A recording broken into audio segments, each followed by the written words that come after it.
श्री परमात्मने नमः। जनक याज्ञवल्क्य संवाद। आगे। याज्ञवल्क्य, तुमसे किसी आचार्य ने जो भी कहा है वह हमें सुने। जनक, मुझसे वृषण के पुत्र बरकु ने कहा है कि चक्षु ही ब्रह्म है। याज्ञवल्क्य, जिस प्रकार मातृमान पितृमान आचार्यवान कहें, उसी प्रकार उस वाषण ने चक्षु ही ब्रह्म है ऐसा कहा है, क्योंकि न दिखने वाले को क्या लाभ हो सकता है, किंतु क्या उसने तुम्हें उसके आयतन और प्रतिष्ठा भी बतलाए हैं? जनक, मुझे नहीं बतलाए। याज्ञवल्क्य, हे सम्राट, यह तो एक ही पाद वाला ब्रह्म है। जनक, याज्ञवल्क्य जी, वह मुझे आप बतलाइए। याज्ञवल्क्य, चक्षु ही आयतन है, आकाश प्रतिष्ठा है, इसकी सत्य इस रूप से उपासना करें। जनक, हे याज्ञवल्क्य, सत्यता क्या है? हे राजन, चक्षु ही सत्यता है, ऐसा याज्ञवल्क्य ने कहा। हे सम्राट, चक्षु से देखने वाले से ही क्या तूने देखा? ऐसा जब कहा जाता है और वह कहता है कि मैंने देखा, तो वह सत्य होता है। राजन, चक्षु ही परम ब्रह्म है। जो विद्वान इसकी इस प्रकार उपासना करता है, उसका चक्षु त्याग नहीं करता। सब भूत उसको उपहार देते हैं और वह देव होकर देवों को प्राप्त होता है। मैं आपको हाथी के समान हष्ट पुष्ट बैल उत्पन्न करने वाली 1,000 गवें देता हूँ, ऐसा विदेह राज जनक ने कहा। उस याज्ञवल्क्य ने कहा, मेरे पिता का विचार था कि शिष्य को उपदेश के द्वारा कृतार्थ किए बिना उसका धन नहीं ले जाना चाहिए। याज्ञवल्क्य, तुमसे किसी आचार्य ने जो भी कहा है वह हम सुने। जनक, मुझसे भारद्वाज गोत्र उत्पन्न गंधर्व भी विपित ने कहा है कि श्रोत्र ही ब्रह्म है।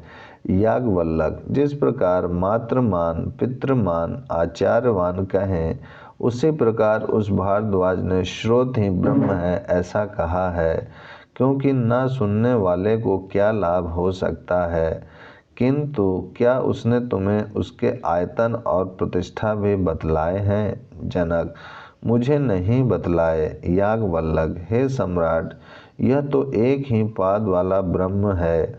जनक, हे याज्ञवल्क्य, वह मुझे आप बतलाइए। याज्ञवल्क्य, श्रोत्र ही आयतन है, आकाश प्रतिष्ठा है, तथा इसकी अनंत इस रूप से उपासना करें। जनक, हे याज्ञवल्क्य, अनंतता क्या है? सम्राट, दिशाएं ही अनंतता है, ऐसा याज्ञवल्क्य ने कहा। इसी से हे सम्राट, कोई भी जिस किसी दिशा को जाता है वह उसका अंत नहीं पाता, क्योंकि दिशाएं अनंत हैं। और हे सम्राट, दिशाएं ही श्रोत्र हैं, श्रोत्र ही परम ब्रह्म है। जो विद्वान इसकी इस प्रकार उपासना करता है, श्रोत्र उसका त्याग नहीं करता। सब भूत उसको उपहार देते हैं और वह देव होकर देवों को प्राप्त होता है। मैं आपको हाथी के समान हष्ट पुष्ट बैल उत्पन्न करने वाली 1,000 गवें देता हूँ, ऐसा विदेह राज जनक ने कहा। याज्ञवल्क्य ने कहा, मेरे पिता का विचार था कि शिष्य को कृतार्थ किए बिना उसका धन नहीं ले जाना चाहिए। याज्ञवल्क्य, तुमसे किसी आचार्य ने जो भी कहा है वह हम सुने। जनक, मुझसे जबाला के पुत्र सत्यकाम ने कहा है कि मन ही ब्रह्म है। याज्ञवल्क्य, जैसे मातृमान पितृमान आचार्यवान कहें, उसी प्रकार उस जबाला के पुत्र ने मन ही ब्रह्म है ऐसा कहा है, क्योंकि मनोहीन को क्या लाभ हो सकता है, किंतु क्या उसने तुम्हें उसके आयतन और प्रतिष्ठा भी बतलाए हैं? जनक, मुझे नहीं बतलाए। याज्ञवल्क्य, हे सम्राट, यह तो एक ही पाद वाला ब्रह्म है। जनक, हे याज्ञवल्क्य, वह मुझे आप बतलाइए। याज्ञवल्क्य, मन ही आयतन है, आकाश प्रतिष्ठा है, इसकी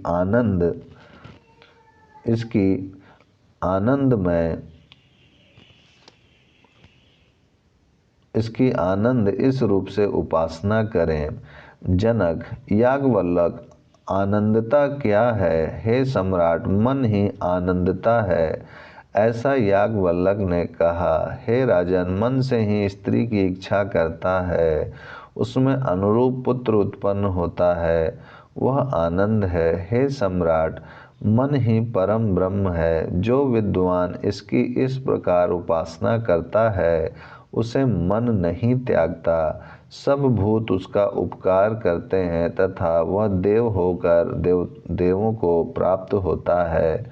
मैं आपको हाथी के समान हष्ट पुष्ट बैल उत्पन्न करने वाली 1,000 गवें देता हूँ, ऐसा विदेह राज जनक ने कहा। याज्ञवल्क ने कहा, मेरे पिता का विचार था कि शिष्य को उपदेश के द्वारा कृतार्थ किए बिना उसका धन नहीं ले जाना चाहिए।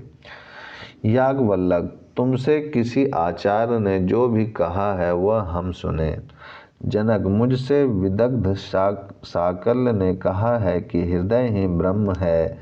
याज्ञवल्क, जिस प्रकार मात्रमान पितृमान आचार्यवान पुरुष उपदेश करें, उसी प्रकार उस साकल्य ने हृदय ही ब्रह्म है ऐसा कहा है, क्योंकि हृदयहीन को क्या मिल सकता है।